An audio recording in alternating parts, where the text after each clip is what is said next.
Hilchos Pesulei Hamukdashin, Perek Arba Asar, the laws of disqualified sacrifices, chapter 14. A second chapter on thought, improper thought.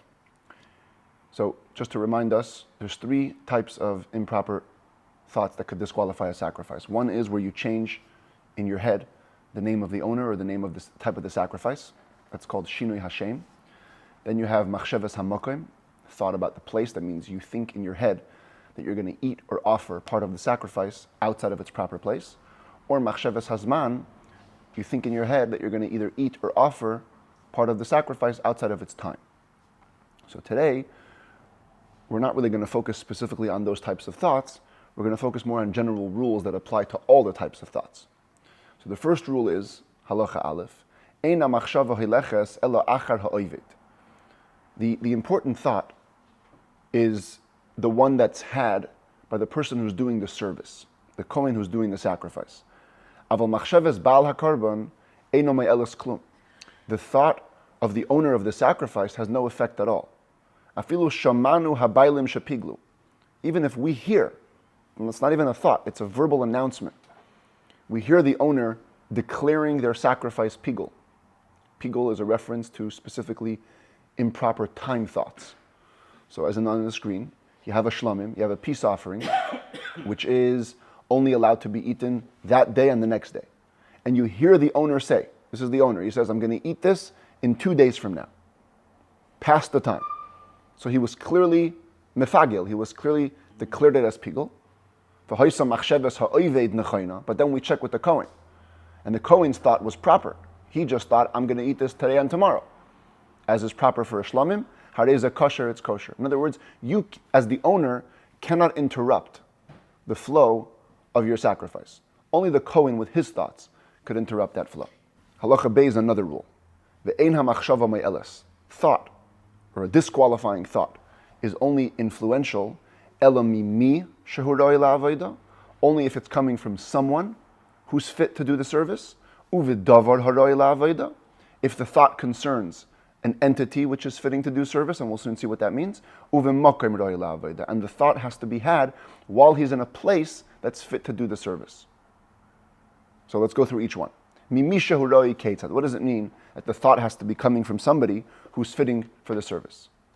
What that means is as follows. If you have a regular person who's disqualified from service in the temple, or a Kohen who's disqualified from service, maybe he has a blemish or something,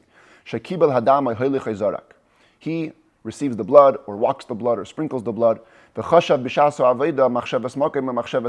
during his service, which he's not even allowed to be doing, but during that service, he thinks these improper thoughts related to place or time. So his thought doesn't disqualify the service because he can't do service anyways. Now, you might ask, who cares about the thought? If he's doing a service and he's disqualified, then the service is disqualified anyways.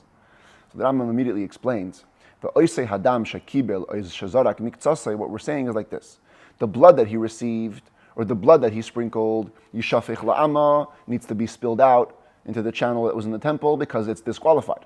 But you can still correct it. The point is, if some of the lifeblood is still in the animal, it's a chance for a Kohen who is fitting to do the service to go back, receive some more blood with the proper intent, and then he can correct it. Because as long as you're disqualified for the service, nothing you do matters, not your actions or your intent. And therefore, someone can go and chaparain, as we say in Yiddish, you can go cash in on the opportunity and fix the problem. However, if a person who's disqualified for service would have an improper intent during slaughter, that is going to be a disqualifying intent. As we explained in the very first halacha of these laws, chapter 1, halacha 1, somebody who's disqualified for service can still slaughter a sacrifice. So as long as you're capable of doing what you're doing right now, your intent matters. So when it comes to receiving the blood, sprinkling the blood, Kohen who's disqualified is incapable of doing those things. So his thought has no effect. But in Shechita, it has an effect. Here's another variation of that. Yesh karbanos sheimnasu shalei lishman ksherin k'mei sheyizbar. As we're going to explain tomorrow, actually, there are some sacrifices that even if you perform them with the intent of a different type of sacrifice, like it's supposed to be a burnt offering, you think it's a peace offering, it's actually kosher. These thoughts don't affect them, as we'll explain. So, using that, lefichach, says the Rambam, therefore, im kibel hadam, if there was a sacrifice, which that happened to, there was improper intent about shinui Hashem, but the service was done by a kohen zeh, this type of kohen, she'enei roi la'avoda, who's not fitting for service, or he walks the blood or sprinkles the blood. So even though we just said that when it comes to these services, since the kohen's disqualified, he cannot disqualify with his intent, here, counterintuitively, it works the opposite. Pasal hazevach ki'ilu asa'ohu lishmoi shehu pasal. Since the thought that he had, the shinui Hashem, makes no difference in this case, so it's as if he did it with the right intent, and since he's disqualified for service, it's like a regular kohen who's disqualified for service doing a good service, which is disqualified. If that was a tongue twister, it's a little bit of a confusing concept. Since the service he's not allowed to do, and the thought doesn't matter anyways, so we don't take into account that he's disqualified. And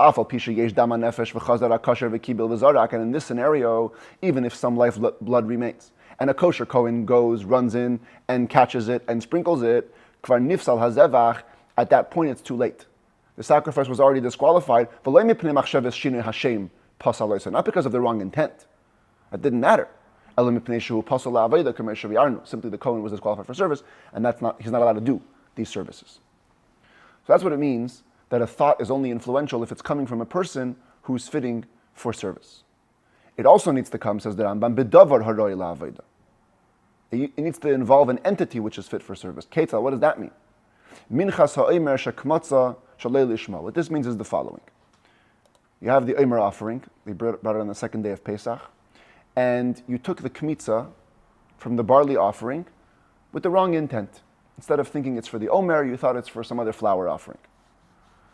So interestingly, the barley offering of the omer was supposed to be brought on Pesach, but typically barley was not used in the service in the temple. And therefore, the fact that you had a wrong intent makes no difference. It's as if it was done with a proper intent, and the remains can be eaten. Because the omer offering comes from barley, and barley is not fitting for any other sacrifice. So since it cannot be used in any other service in the temple, improper thoughts don't affect it. Similarly, a kohen has an improper thought about the suspected adulteress, the sota's mincha offering. She also had a unique offering, also came from barley. And there's a prohibition to put any frankincense, any levaina, on her mincha. Every other sacrifice that's flour offering has to have levaina on it. A sota's mincha, no levaina. So let's consider the following scenario. There was a mincha of a saita with barley, the halevaina aleha, and there's frankincense on it. Kodim she'elaket halevaina, and you haven't picked it off. Ein machshavtei ma'elis. If a kohen has a thought, an improper thought in that space, the thought is not influential. Shari eina davar haroi la'aveda, because in this scenario, the mincha, as it's sitting with frankincense, cannot be brought. It's not fitting to be used in service. And the same applies to all similar situations. The entity which is involved in the thought has to be an entity that can be used in temple service. And finally, what does it mean? That the thought has to be had in a place which is fitting for service. So the Rambam says, very interesting law, Mizbeach shenifgam. Here's the Mizbeach, look at the top, it's broken. Let's say the Mizbeach got blemished. Something happened to a stone, it broke. So any sacrifice that's going on in the temple courtyard, if a kohen has an improper thought around the time or the place, that sacrifice is not disqualified with this thought. The temple courtyard almost becomes converted to a non-space. As long as the mizbeach is broken, you can't do service there. So it's not a place that's fitting for service. So thoughts that are improper don't affect it. Similarly, if you left the premises, a person does kmitza, the kohen does the kmitza to the mincha outside of the temple premises. The chashav b'shas kmitza machshavas mane machshavas makim. And while he's doing the kmitza, he has an improper thought concerning the time or the place. Ein machshava zu klum. The thought is nothing, because where's the thought being had? It's being had outside, not a place that's fitting for service. Now, yesterday, when the Rambam described what an improper thought is, he says, you have to think that you're going to eat something which could be eaten outside the proper time or place. Or you're going to offer something which could be offered outside proper time or place. But he didn't define what does it mean, things that could be eaten or things that could be offered. So now, basically for the rest of the chapter, the Rambam defines what those things are. Which parts of an animal are fit for eating, which parts are fit for offering. Which parts are fit for both or for none. Halacha hey, elu dvarim she'enon ru'uyin la'achila min ha'karbanos ru'uyin la'haktara. Here, we'll use these emojis. This is the eating emoji. These things are not fit to be eaten, but they are fit to go on the fire. They are fit to be offered. Hadam, the blood of a sacrifice. Of course, you cannot eat it, but it's supposed to go on the mizbeach. V'ha'emurin, the innards, that's the pieces of meat and the fats from every sacrifice that was offered on the mizbeach and could not be eaten by a person. Ubisar ha'oila. Oh, of course, the oila meat. Oila means a burnt offering. It's totally burnt. Nobody eats it. Of course, it goes all to the mizbeach. And also the kmitza, the 3 fingers full, and the frankincense from all flour offerings. Those would all go to the mizbeach. These are all things that are fit for offering, but not fit for eating. So therefore, I'll just tell you what we're going to say in the end of the day.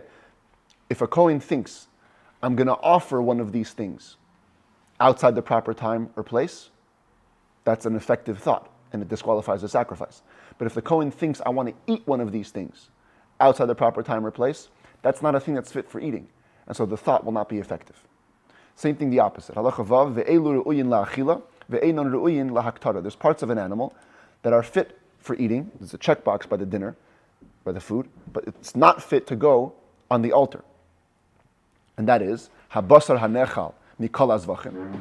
Any meat from any sacrifice that needs to be eaten, peace offering, sin offering, guilt offering, the Kohen had these parts that they would eat, or people had the parts that they would eat. Those cannot go on the mizbeach. Those have to be eaten by the person. Ben hanechal hakohenim, ben hanechal hachal adam, whether the ones that the Kohenim eat or other people eat. Ushyarei hamenachos, the leftover of the mincha offerings, the flour offerings, again, was not supposed to go on the mizbeach. It was only supposed to be eaten by the Kohenim. Ushtei halechem, the 2 breads that were brought on Shavuos, they had to be eaten, not offered. But lechem aponim, and the showbread, every Shabbos, divided amongst the Kohenim, again, they had to eat it, not offer it. And so here it would be the flip side. If the Kohen has a thought that I want to eat the showbread, or I want to eat the shtei halechem, or I want to eat these flour offerings outside the proper time or place, that's an effective thought. Disqualifies the sacrifice, because they could be eaten. But if you would think, I want to offer one of these things outside time or place, not effective, because you don't offer these things at all. They're not meant to be offered. Halacha zayin ve'elu dvarim she'enon ru'uyin lo'ila achila v'lo'ila haktara. There's a list of parts of the animal that's neither. It's actually not eaten, but it can also not be offered on the mizbeach. Besar chatas hanisrefes. First and foremost, the meat of a sin offering which was burnt outside. It wasn't even meant to be burnt on the altar. V'ha'oyer shel behema kulai, and the hide of an animal. Hides were never eaten nor burnt. Chutz me'or ha'aliyah she'hu lo'ila achila, except for the skin around the fatty tail, which could be eaten, so that's an exception. Aval hamura, but the mura, what's the mura? V'hu hakrum hadak, hadavik ba'ir, it's the thin membrane stuck to the hide. Umavdil beinoyu bein habasar, which divides between it and the flesh and the meat. Eino yiroi la'achila, that's part of the hide, it's not fit to be eaten. V'chein ha'atzamais, bones of an animal. V'hagidim, and sinews or veins, blood vessels. V'hakarnayim, the horns, v'hatlafayim, and the hooves, v'hanoitza shel oif, and bird feathers, v'hatziparnayim, v'hachartum shaloi, bird nails, the bird's beak, v'roshe agapayim, v'reish hazanav, the edges of its wings, the edges of the tail. These are not eaten nor offered. Afilu mekaymes harakim mikolelu, hadvukim babasar, even if it's the softer parts of these things that are stuck to the flesh, right? Like the softer part of the hoof, stuck to the leg, or the softer part of the horn, stuck to the head. That if they were to be cut when the animal was alive, there would be some blood coming out. Still, since they're not important, they have no significance, they're called inedible things with regards to sacrifices. Also the soup, the gravy, let's call it better, or the spices in which you cook meats of a sacrifice. The hashlil, or an unborn fetus that's discovered inside a sacrifice, v'hashilya, or a placenta that's discovered inside a sacrifice, u'beitzas ha'oif, and an egg inside of a bird, v'habasar shepelatotoi hasakin b'shas hefshet v'yishar mudbak ba'or, and any meat that escaped the skinning and is stuck to the hide. And when you skin an animal, if you skin it properly, it all comes off beautifully, but sometimes you schlep some meat with it. V'hu hanikra alol, in Hebrew that's called alal. Kol elu einan chashuvin le'inyan machshavas hakarbanos. All these things have no importance with regards to thought of sacrifices. V'harein kedavar she'ein roi la'achila, and it's like something which is not fit for eating. So as the Rambam will presently say, if a Kohen's thinking, hey, I want to eat, a bone outside the temple premises, it has no effect because bones aren't fit for eating. You could have effective thoughts with things that are meant to be destroyed or burnt. Those the thoughts could affect. That's not called unfit for eating. But we're talking about literally inedible things. So using all this, what's the principle that we apply practically? If a Kohen will have a thought during one of the 4 integral services, or all of them, that he wants to eat something which is inedible, or he wants to offer something which is unofferable, whether it's an improper thought or place, improper thought about the place or about the time, the sacrifice will be kosher. And he gives examples. Ketzad, what does this mean? A Kohen thinks, you know what? I want to eat the blood of this sacrifice. Or I want to eat one of the innards, the fats that go on the mizbeach. Or I want to eat the kmitza or the frankincense bachutz. I want to do it in an improper place or time, outside the temple or tomorrow. Or he says the opposite. I want to offer part which is supposed to be eaten. I want to offer the meat or the leftover mincha outside or tomorrow. It's all kosher. Or he thinks I want to eat or I want to offer I want to offer the hide or eat the hide, or the bones or the sinews, the hamarak or the gravy or the missed meat that was part of the skinning. Whether you have an improper thought about the time or the place, the sacrifice is kosher. If you have a thought to eat from those bulls or goats that are supposed to be burnt, they're not meant to be offered on the mizbeach, and you have in mind that you want to eat from them outside or tomorrow, improper time or place, they're still kosher, and the same applies in all similar situations. Point being, the thought has to involve something which could be eaten or be offered. Halacha tes. So yesterday the Rambam said that if a Kohen has the thought for an impure or disqualified Kohen to eat or to offer the sacrifice in the proper time, that's an ineffective thought and it's kosher. Here he adds that what if the thought involved those people, disqualified or impure Kohanim, but it was an improper thought about time and place, it's still an effective thought. It does disqualify the sacrifice.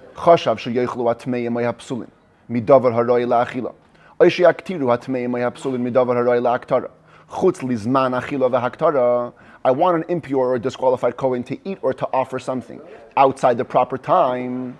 So once you involve the outside the proper time, that makes the sacrifice pigul, as we explained that all inappropriate time thoughts make it pigul. If you have in mind for the impure or disqualified Kohen to eat or to offer outside the place, that's disqualified, though it's not pigul. Pigul only applies to time, not to place thoughts. But the point is, it's disqualified. The thought works in its bad effect, because even though the person who you're thinking about is disqualified or impure, but the thought you're having is outside the proper time or place. Halacha Yud, the final rule for today. Besides for the things themselves, they have to be offerable or edible, they have to be the right size. It's only called eating in the Torah if it's an olive-sized portion. There's no eating less than an olive-sized portion. Also offering. To be considered offering, you have to offer an olive-sized portion. Therefore,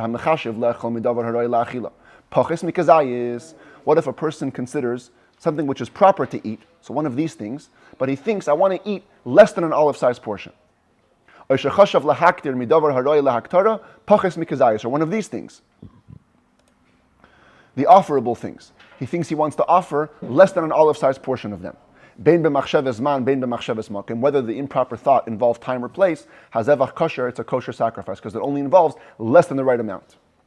What if you combine two halves?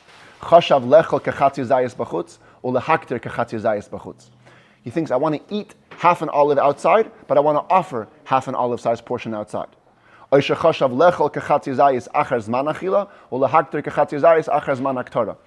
wants to eat a half an olive-sized portion outside the proper time and offer half an olive-sized portion after the proper time. Hazevach kosher, in all these cases it's kosher. You can't combine eating and offering. Eating and offering don't combine for two. On the other hand, if you expressed your thought, you formulated it using the term eating, and you said, I want to eat half an olive-sized portion, and I want the fire to eat. You use the word eating. Half an olive-sized portion, and they do combine. The expression of eating is one. If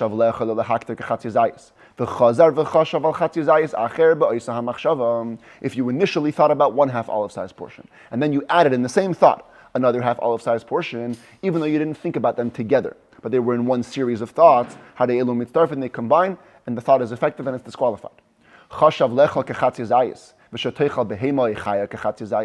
If you want to eat half an olive-sized portion and you want an animal to eat the other half olive-sized portion, whether it's in proper thought about time or place, that they do combine.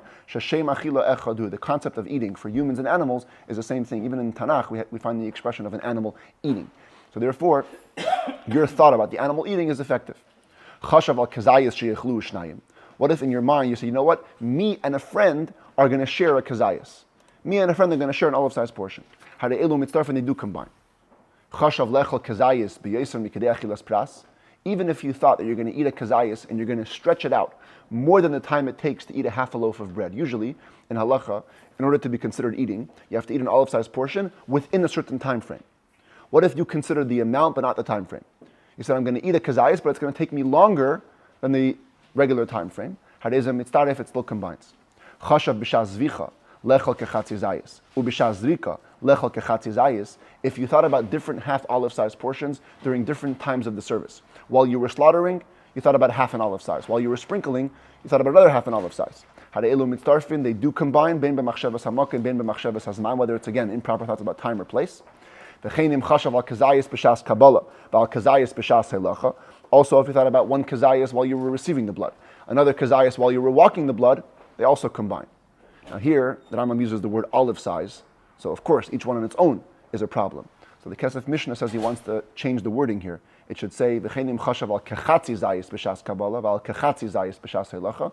Although, as has been pointed out by historians, every single text that we have from the Rambam says the word kazayis here. It's a bit hard to explain why you would have to combine two kazayises, but the point is that they combine. All four stages of integral service combined. They're considered one long service. If the Kohen has intent to offer up half an olive-sized portion of the flour and half an olive-sized portion of the frankincense outside proper time and place, they combine. The relationship of the frankincense to the kaimetz when it comes to a flour offering is like the relationship of the fats to a sacrifice in a regular case of an animal. They're all one thing. Therefore, if you have in mind to offer an olive-sized portion just of the frankincense outside its place, outside its time, how is a pigul commission yizbar? It's pigul as we've explained, or some say commission yizbar as will be explained in chapter 16. When it